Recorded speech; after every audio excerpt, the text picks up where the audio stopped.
Bonjour à tous et à toutes et bienvenue pour cette deuxième journée du Paris-Saclay Summit. Alors, nous venons d'explorer les méandres du cerveau avec le projet ISEUT. Eh bien, on va rester dans le domaine médical. Un hôpital connecté à son environnement, soignant patients, capable de s'appuyer sur tout l'écosystème de recherche et d'innovation. C'est bien ça, le projet Passerelle, l'hôpital du futur. Et nous allons lui rendre visite avec Vincent Lebon, Jérôme Koslowski, tous deux interrogés par Gwendoline Dos Santos et François-Xavier Buissonnière, journaliste au Point. Alors bonjour à tous, nous sommes sur le plateau de Saclay qui fourmille de chercheurs. Et c'est ici que se déroule environ 20% de la recherche académique française en technologie pour la santé. Et c'est ici également qu'est né donc votre projet à tous les deux, le projet Passerelle, le sujet de cette table ronde qui nous emmène vers l'hôpital du futur, comme le disait Sophie. C'est une sacrée promesse. Alors pour cela, il nous fallait un hôpital. Nous sommes avec Jérôme Koslowski, directeur de l'innovation du groupe hospitalier Nord-Essonne, basé dans le tout nouvel hôpital Paris-Saclay, qui, comme on le verra, est le cœur du réacteur du projet Passerelle. Et donc avec nous également le professeur Vincent Lebon, directeur adjoint de recherche fondamentale au CEA, et qui coordonne ce projet Passerelle en étroite collaboration avec Jérôme Koslowski. Et donc à ma gauche, Gwendoline Dos Santos, qui est rédactrice en chef du service santé au Point et qui est responsable du palmarès des hôpitaux au Point. Donc autant vous dire qu'elle connaît le sujet, sans problème. Alors puisque c'est ça, François-Xavier Buissonnière, il est rédacteur en chef au Point, avec un rôle de coordinateur sur tout l'hebdomadaire. C'est lui qui fait tout. Alors venons-en à notre projet Passerelle. Mais alors déjà, la première chose, Passerelle, qu'est-ce que ça signifie ? Et comment est né ce projet, Vincent Lebon ? Merci Gwendoline pour cette question, merci pour cette invitation. Alors Passerelle, on peut peut-être revenir à la signification du mot. En fait, c'est un mot valise formé à partir de Paris-Saclay, recherche et hôpital. Donc, c'est un petit peu autoporteur. L'enjeu de Passerelle, c'est effectivement de connecter des communautés de recherche à l'interface de la recherche académique, à l'interface du soin de l'hôpital. C'est de connecter finalement ces laboratoires qui sont une vraie pépite sur Paris-Saclay, cette richesse de recherche académique dans le domaine, vous l'avez dit Gwendoline, de la recherche en technologie pour la santé, 20% de la recherche française dans le domaine, et connecter toute cette innovation, tous ces projets qui sortent de la tête de nos chercheurs, de leur créativité, aux soins, aux établissements de santé, pour faire en sorte que cette recherche débouche au bénéfice du patient et de la société. Donc voilà un peu la philosophie du projet Passerelle. Alors pourquoi le projet Passerelle est né à Saclay il y a quelques années ? Il y a eu un trigger qui a poussé le développement. Alors un trigger. Un trigger, un déclencheur. Pardon, vous avez raison, il faut respecter un déclencheur. Le déclencheur de ce projet, eh bien, c'était le projet de nouvel hôpital sur le plateau de Saclay, hôpital qui a ouvert il y a 6 mois. Et si on remonte un peu en arrière, à l'époque, en 2018, effectivement, le comité interministériel qui avait validé la construction de l'hôpital venait de le décider, de valider le projet. Et donc se posait finalement comme défi pour nos communautés de recherche, eh bien, le fait d'accompagner ce nouvel établissement de santé et de veiller à ce que ces équipes de soins soient bien connectées à leur écosystème pour favoriser l'émergence de projets innovants en santé, pour finalement créer aussi un lieu d'interface entre nos communautés. Donc c'est vraiment ça le déclencheur du projet Passerelle, qui a pris une ampleur très large, une ampleur du territoire. Alors c'est un projet qui a bénéficié de beaucoup de soutien, de l'université Paris-Saclay, de la région. Et assez rapidement, en fait, on s'est aperçu qu'il nous interrogeait bien sûr sur la connexion de cet hôpital avec son écosystème de recherche, qui est tout à fait remarquable, mais au-delà de cet hôpital, sur la connexion de nos établissements de santé, dans toute leur diversité sur le territoire de Paris-Saclay, ce qui inclut également les CHU, mais tous les hôpitaux du territoire, qui sont également une vraie richesse, parce qu'ils ont des statuts, des tailles, des modes de fonctionnement très divers, et qui peuvent tous évidemment se prêter à un transfert, à une innovation. Donc, il est important de préciser les acteurs, justement. Il y a le CEA, mais il y a aussi d'autres acteurs. Alors on va retrouver évidemment un côté, je le disais, l'enjeu de Passerelle, c'est de faire le pont entre des communautés qui partagent tous le souci de faire émerger de l'innovation, de la recherche dans le domaine de la santé.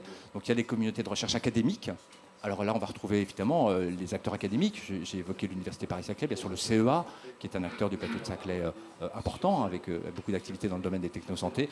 J'ai cru entendre qu'il y avait une présentation de l'IRM Iseult juste avant. C'est un exemple typique de ce que le CEA est capable de produire en termes de recherche technologique pour la santé.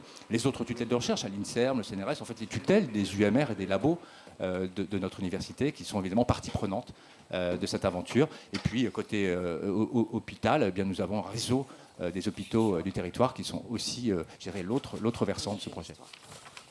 Merci pour cette historique. Alors, donc, le projet est né en 2018, nous sommes en 2025. Jérôme Kozlowski, où en sommes-nous? Et surtout, il s'est quand même passé un événement important qui nous a tous marqués, c'est le Covid. Et ça a un petit peu chamboulé la donne.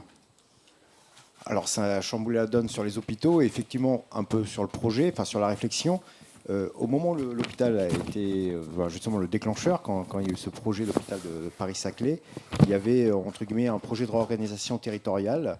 Celui-ci a un petit peu changé avec la pandémie. On s'est rendu compte qu'il y avait besoin aussi de conserver des lits dits de proximité.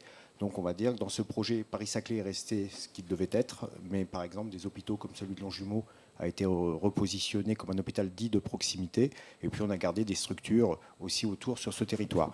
Concernant le projet en lui-même, ce qui était important, c'était de rappeler, c'est que ce déclencheur, c'était pour en faire, au moment du projet, c'était en faire un hôpital différent, enfin essayer de voir plus loin que finalement faire que du béton et remettre un hôpital pour 40, 50, 60 ans de fonctionnement.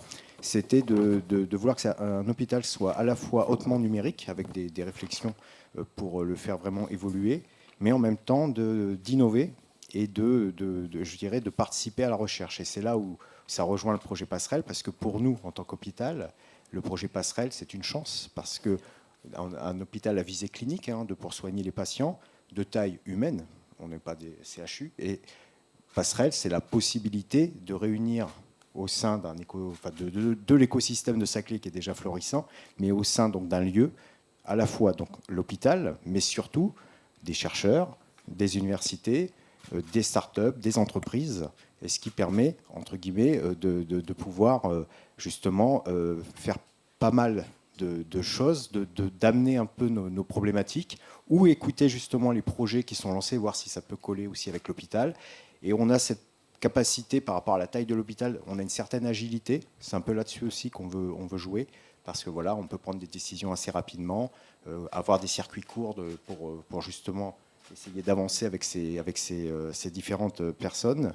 Donc voilà, pour nous, c'est vraiment, on voit ça comme une chance d'évolution et de voir un petit peu l'innovation en santé un peu différemment de ce qu'on pouvait faire lorsqu'on était établissement clinique avec des intentions d'innover qui étaient certes plus limitées.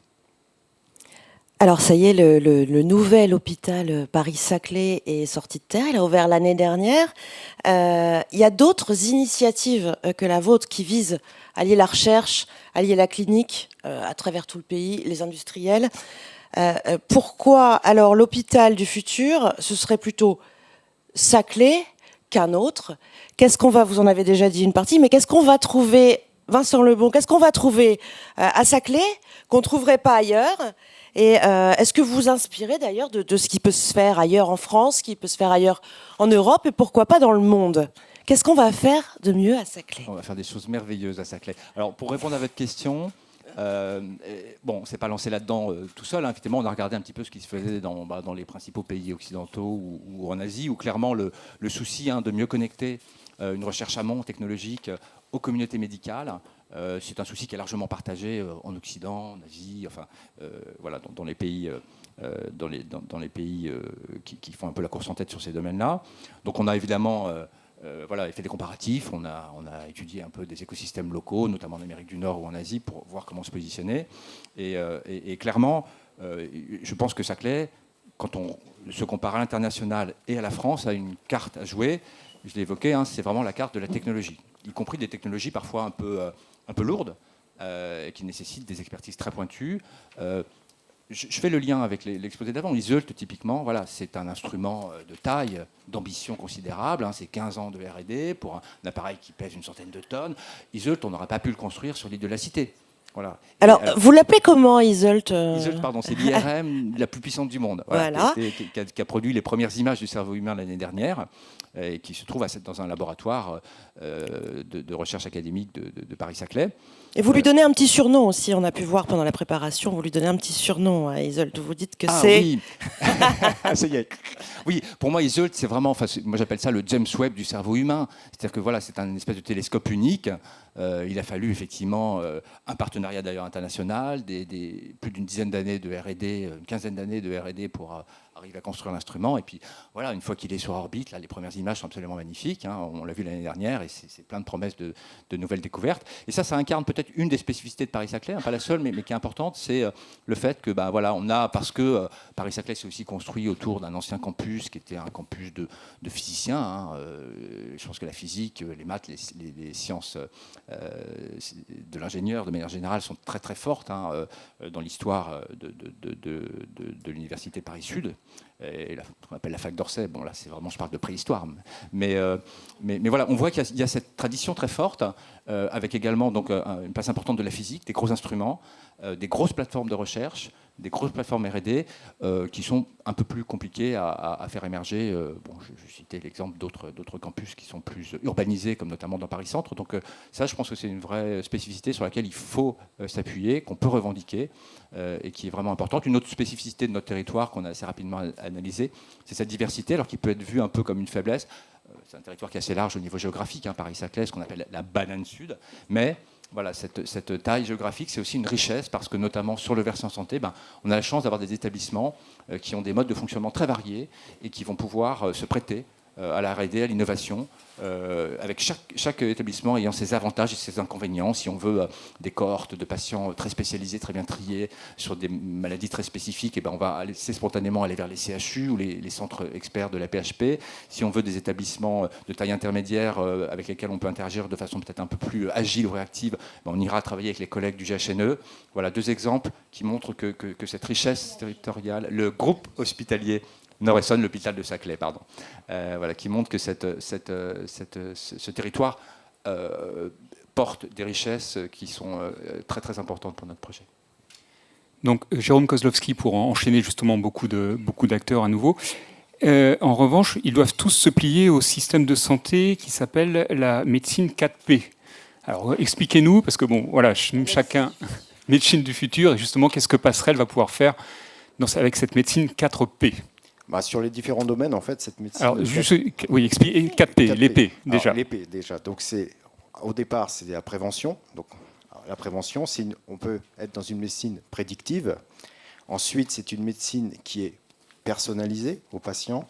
Et puis, enfin, c'est le 4e P, c'est pour participative, une médecine participative.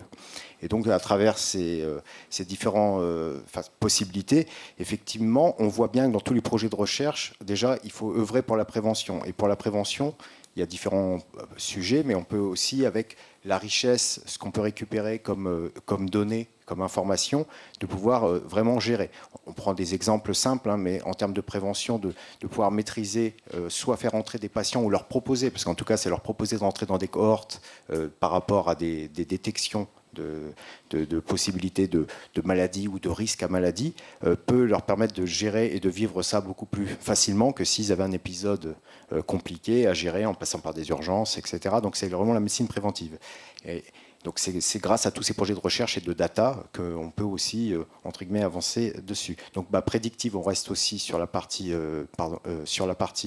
d'analyse, donc préventive, prédictive pour préparer à travers ces données ou ces équipements de façon à pouvoir préparer les choses. Alors personnalisé parce que justement on descend jusqu'au niveau du patient et par rapport à sa maladie et par rapport à la précision de tout ce qui peut être fait. Donc on est beaucoup plus dans le concret. Et puis enfin c'est une médecine qui s'ouvre. En fait ça doit être aussi participative, que ça soit je dirais par rapport à la capacité à partager de la donnée déjà entre professionnels, mais surtout avec les patients eux-mêmes, le patient, et voilà, le mettre au centre de sa prise en charge. Et c'est vraiment un sujet important.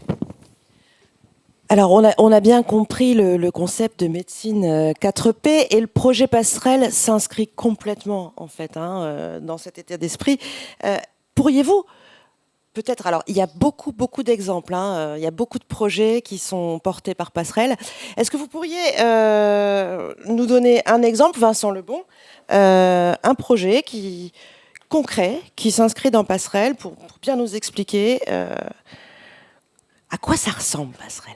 Alors peut-être un exemple un peu emblématique de cette médecine 4P ou de médecine de précision participative, ce serait des activités de recherche à la fois technologiques, hein, mais avec des débouchés concrets en médecine autour de tout ce qui est radiotraceur, utilisation. Alors c'est historique, hein, moi je travaille aussi en partie au CEA, donc je suis très sensible à tout ce qui est atomes et isotopes.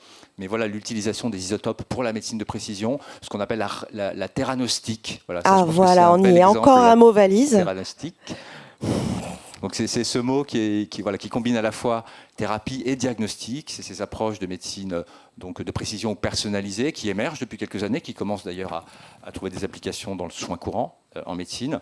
C'est un exemple de R&D qui est effectué dans les labos de Paris-Saclay aussi, et avec encore une fois à la base des labos de recherche, des labos académiques, multitutelles, de l'université, du CNRS, du CEA, de l'INSERM, et qui vont développer des méthodes pour permettre de prendre en charge de façon plus précise les patients. Alors, 2 mots sur le principe de la théranostique, tel qu'on la décline en imagerie médicale et notamment en PET scan maintenant, qui est une technique d'imagerie dite moléculaire. Donc le principe, c'est que ça revient à fabriquer une molécule qui va avoir une affinité très forte pour certaines lésions, certaines maladies, certaines cellules malades et pas les autres. Et voilà, cette molécule, on l'administre au patient. Elle va donc se fixer spécifiquement sur les lésions caractéristiques d'une maladie, pas d'une autre. Et puis, avant de l'administrer au patient, on va lui attacher un petit noyau radioactif. Et ce noyau radioactif, il va émettre des rayonnements, typiquement des rayonnements gamma, qu'on saura détecter à l'extérieur. Et donc, en réalisant ça, on se donne les moyens de faire ce qu'on appelle de l'imagerie diagnostique moléculaire, c'est-à-dire de voir très précisément où est la maladie dans le patient, le cartographier. Et si vous prenez exactement le même paradigme, mais que vous remplacez le noyau radioactif qui émet des petits rayons gamma tout gentils, et vous lui mettez un noyau radioactif qui est beaucoup plus énergétique, qui lui va se désintégrer en libérant toute son énergie localement, là, dans la lésion où il s'est fixé, eh bien, vous allez en fait irradier de l'intérieur, détruire les lésions. Et donc vous passez d'une molécule diagnostique à une molécule thérapeutique. On détruit que les lésions. On ne détruit que les endroits où les molécules se fixent. Et donc tout est évidemment dans la créativité de nos radiochimistes, de nos radiopharmaciens, pour inventer, designer, fabriquer des molécules qui vont avoir la meilleure spécificité pour la maladie, pour pouvoir évidemment épargner les tissus sains. Donc c'est ça le concept de théranostique, c'est très technologique. Il y a à la fois les technologies d'imagerie, il y a les technologies finalement de radiochimie, de radiopharmacie, et avec quelques produits qui commencent à être mis sur le marché là-dedans, et une recherche très intense et très dynamique pour essayer de produire des nouvelles molécules. C'est un exemple vraiment typique de cette médecine de précision et de cette personnalisation extrême, à la fois dans le diagnostic et dans la prise en charge des maladies. Ça fait partie effectivement des richesses technologiques de notre territoire. Et là encore, un enjeu, c'est effectivement, il faut laisser nos radiochimistes être les plus créatifs possibles, mais il faut quand même que les molécules qu'ils nous proposent puissent être applicables et rendre service aux patients. Donc là, il y a encore un sujet de connexion à travailler. Donc justement, Vincent Lebon a récolté là tout un tas d'informations, de données. Et Jérôme Kozlowski, comment vous gérez ces données, comment vous transmettez ces données, et notamment avec cette fameuse lettre de liaison qui doit être remplie, qui est une obligation, et il s'avère que visiblement, ce n'est pas toujours le cas. Si nos chiffres sont exacts, seulement 40% des lettres de liaison sont remplies. Donc il y a encore du progrès à faire. Oui, c'est vrai. Alors c'est vrai que c'est un sujet complexe parce qu'il y a toutes ces données qui arrivent. Il y a du réglementaire parce qu'on peut rappeler aussi la lettre de liaison. C'est pour alimenter l'espace de santé, enfin mon espace santé de n'importe quel patient. C'est pour alimenter des bases de données.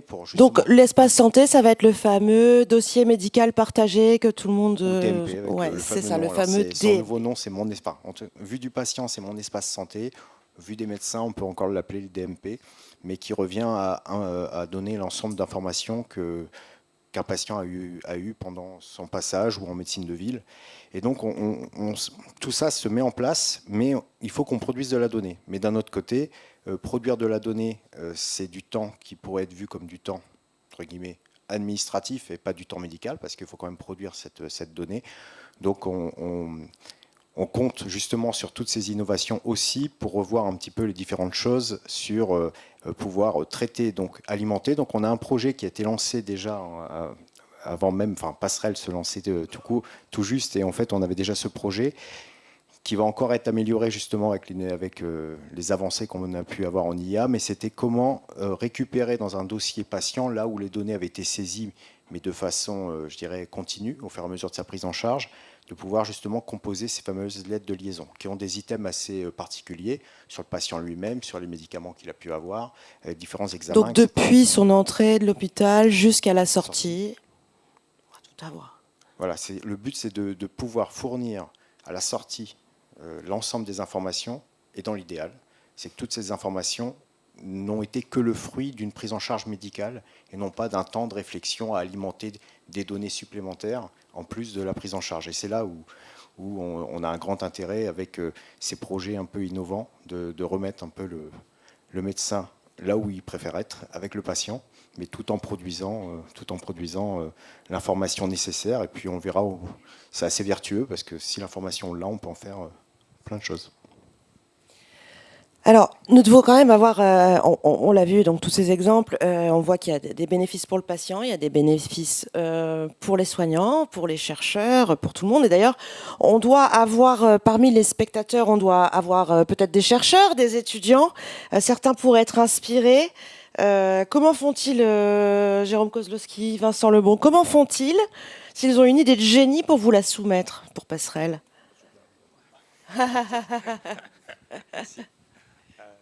Alors justement, en fait, on a toujours un soutien important de l'université pour animer ces communautés, pour favoriser l'émergence de projets dans le domaine. Donc on a créé ce qu'on appelle un programme interdisciplinaire. Enfin, on a été soutenu par l'université pour créer ce programme interdisciplinaire qui nous permet de lancer un appel à manifestation d'intérêt qui est accessible sur Internet. Vous tapez Passerelle, vous y arrivez très facilement. Et voilà, ça peut être un étudiant, ça peut être un chercheur, tous les labos académiques qui conduisent ces recherches amont, de manière très précoce dans le domaine de la santé, comptent une idée qui peut être parfois exotique, qui n'est pas forcément encore très creusée à ce stade-là.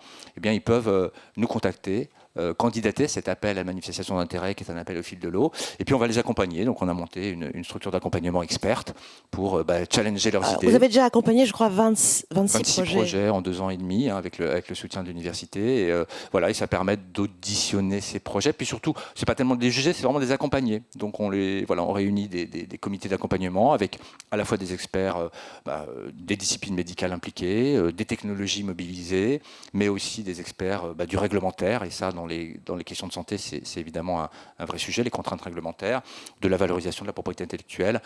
Voilà. Et l'enjeu, c'est encore une fois pas du tout de les piéger, mais c'est de les mettre sur les bons rails pour leur donner une chance, un jour peut-être, d'aboutir à une recherche qui va trouver une application pertinente, une innovation qui pourrait être transférée dans le domaine de la santé. Il y a un taux d'attrition considérable, donc de toute façon, on ne va pas tous en faire des grandes innovations et des blockbusters, mais l'idée, c'est quand même de favoriser tout ça et d'en tirer le meilleur. Jérôme Kozlowski, pareil, sur cet aspect. En fait, alors nous, de notre côté, on démarre sur la partie, donc dès qu'il y a des projets en interne, on les regroupe, on les analyse. On a la chance aussi d'avoir une commission en interne qui nous permet justement de faire le lien avec Passerelle pour pouvoir essayer donc de promouvoir, de regarder ce qui peut être lancé, là où on se situe par rapport à ça, et puis regarder aussi ce qui se fait aussi grâce à Passerelle dans d'autres établissements, parce que c'est, comme je disais tout au début, c'est aussi l'intérêt de voir un peu où on se positionne, et ce qui permet de faciliter et de lancer différents projets, que ce soit de recherche ou d'innovation. En tout cas, pour les spectateurs qui seraient intéressés d'entrer en contact avec, entre guillemets, Passerelle, le site internet est très bien fait, c'est comme ça que je me suis documenté, et justement, il y a un contact, un email où il est possible d'envoyer ses souhaits. J'attache les gens à la sortie, je vous les retiens. Donc, on s'approche justement de la fin, mais il y aura du temps pour les spectateurs, justement. Donc, en conclusion, Jérôme Kozlowski, quel est l'objectif, la mission qui vous tient le plus à cœur dans Passerelle?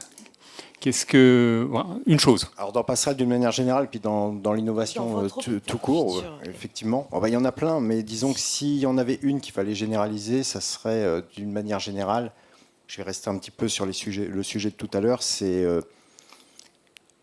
remettre le patient et le soignant au sens large et le médecin ensemble, et puis rendre un peu plus humaine cette partie médecine. Alors moi qui viens du numérique et de l'évolution qu'il y a pu avoir, l'informatique a apporté beaucoup de choses dans le monde, que ce soit les entreprises ou les hôpitaux, mais a surtout éloigné quand même le côté humain. C'est-à-dire qu'en fait on se retrouve, on prend l'exemple, on est souvent même derrière les écrans sont de plus en plus grands, et en fait on ne voit même plus le médecin derrière l'écran. Donc aujourd'hui, ce qu'on essaye avec cet élan qu'il y a autour de l'IA et on voit vraiment des choses se mettre en place, c'est essayer de toujours faire aussi bien que ce qu'on nous demandait en termes de réglementaire ou de production de données pour justement être dans ce cercle vertueux. Mais si en plus par le côté intelligence artificielle en termes de saisie automatique de certaines données, bien sûr toujours vérifiables par le professionnel de santé, là on peut vraiment faire quelque chose de bien parce que voilà, on va rendre un peu plus humaine cette relation, et là c'est un vrai intérêt. Et on voit qu'il y a des possibilités. Alors en plus, comme la chance de pouvoir avoir Passerelle avec nous sur ce sujet, ça laisse des belles perspectives. Et donc oui, s'il fallait retenir une chose, c'est remettre un petit peu tout le monde au cœur de son métier, et puis faire les choses en automatique sans que ça dérange le plus, et être toujours aussi efficace, et voire même plus efficace.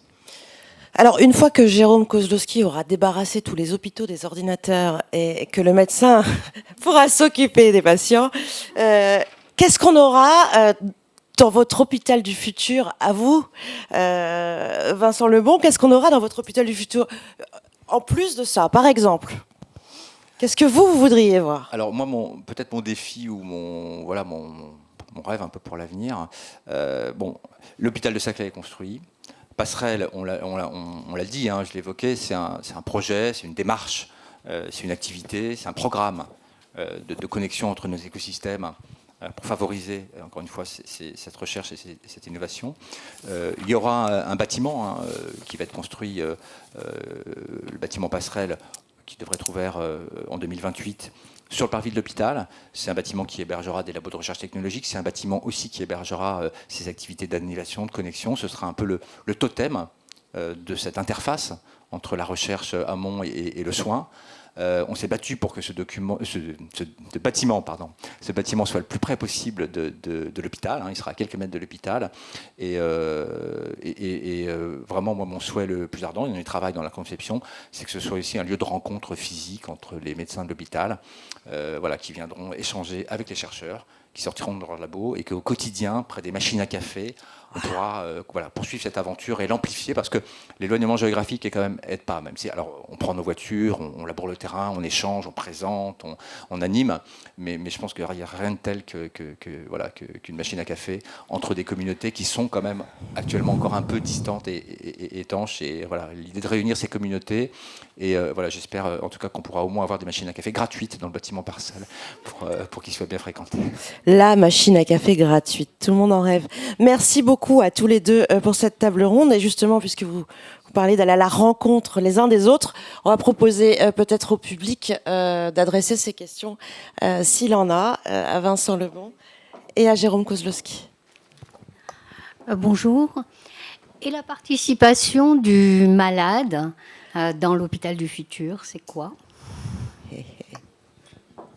Alors que ça soit peut-être lié à Passerelle ou d'une manière générale à ce qui est lié aux hôpitaux, en fait, le but c'est vraiment de ce qui est demandé et tout. Donc quand on regarde la haute autorité de santé, c'est de justement positionner que ça soit de plus en plus participatif. Et pour être participatif, il faut être justement en mesure de bien pouvoir expliquer les choses, les informations, les données.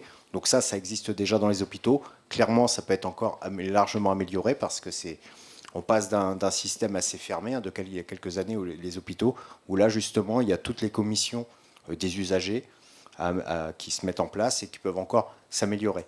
Mais si, justement, l'idée, c'est, quand on dispose d'un maximum d'informations et de pouvoir les faire participer, mais tout en respectant aussi, je dirais, des règles de sécurité, parce qu'au fait, on ne partage pas une donnée non plus comme ça. Alors, bien sûr, le patient lui-même avec lui, mais lorsqu'on parle d'usagers qui viennent pour parler de différents sujets. Donc ça, aujourd'hui, c'est pas... Alors moi, je m'en occupe pas directement, mais tout ce que je peux vous dire, c'est que ça fait partie des projets vraiment des hôpitaux de plus en plus, de positionner donc les usagers dans les réflexions, dans les projets ou même dans des priorisations de certains projets. C'est ce qui se met en place de plus en plus. Vincent Lebon veut ajouter quelque chose. Oui, non, mais c'est une question centrale parce qu'effectivement, bon, c'est évidemment, ça fait partie des 4P, mais c'est un slogan. Mais voilà, mais en tout cas, voilà, c'est considéré en tout cas par les professionnels de santé au même rang, et ça a la même importance que le caractère personnalisé, le caractère préventif de la médecine, son côté participatif. Alors, c'est un peu un vœu pieux, hein, parce qu'on est bien conscient qu'il y a beaucoup de progrès à faire dans le domaine, mais voilà, clairement, le fait de mettre le patient au cœur de sa prise en charge, qu'il soit acteur de sa prise en charge, c'est une évolution absolument indispensable. Bon, Jérôme a parlé des efforts en cours hein, sur la prise en charge des patients pour faire en sorte que ça devienne un peu plus une réalité.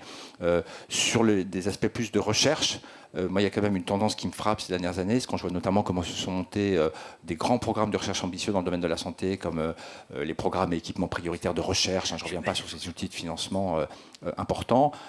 Tous les programmes qui sont montés dans le domaine de la santé incluent des associations de patients. Dans le montage de ces projets de recherche, dans le suivi de ces projets de recherche qui sont ciblés sur des domaines pathologiques ou des aires thérapeutiques.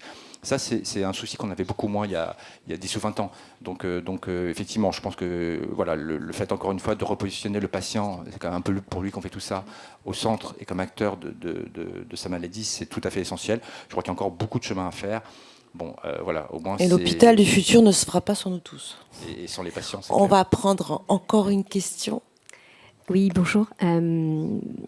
Du coup, ça me fait rebondir sur la question de la formation aussi des médecins.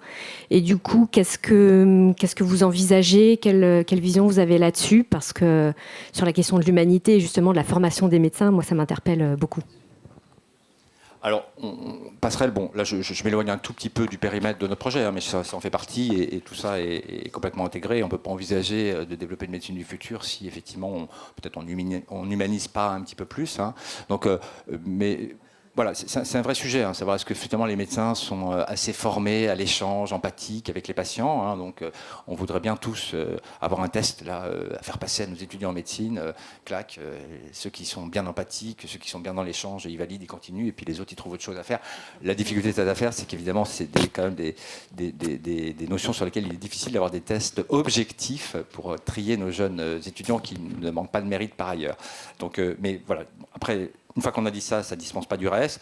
Donc les études médicales, elles ont aussi pas mal évolué ces dernières années, hein, avec des formations sur ces sujets-là qui sont maintenant systématiquement intégrées dans les premières années d'études médicales, une importance de plus en plus élevée, en augmentation consacrée à ces sujets de relationnel, d'empathie pour le patient, une composante SHS hein, qui fait son chemin aussi associée aux études médicales. Donc là encore, c'est un souci, c'est culturel, on partage tous le souci, on a tous fait l'expérience de professionnels de santé qui étaient parfois un peu brut de décoffrage dans l'échange, là où on aurait tendance à dire que voilà, ça devrait faire partie un peu des critères de base.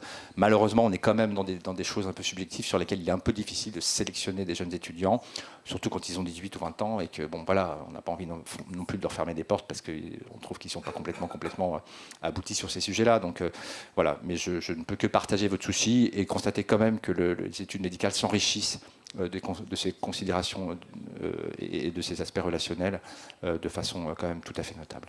Merci beaucoup d'avoir partagé avec nous les synergies de cet hôpital du futur avec ou sans machine à café. Je pense que vous avez encore des questions, mais il faudra poursuivre les échanges dans le hall. Merci beaucoup à tous les quatre.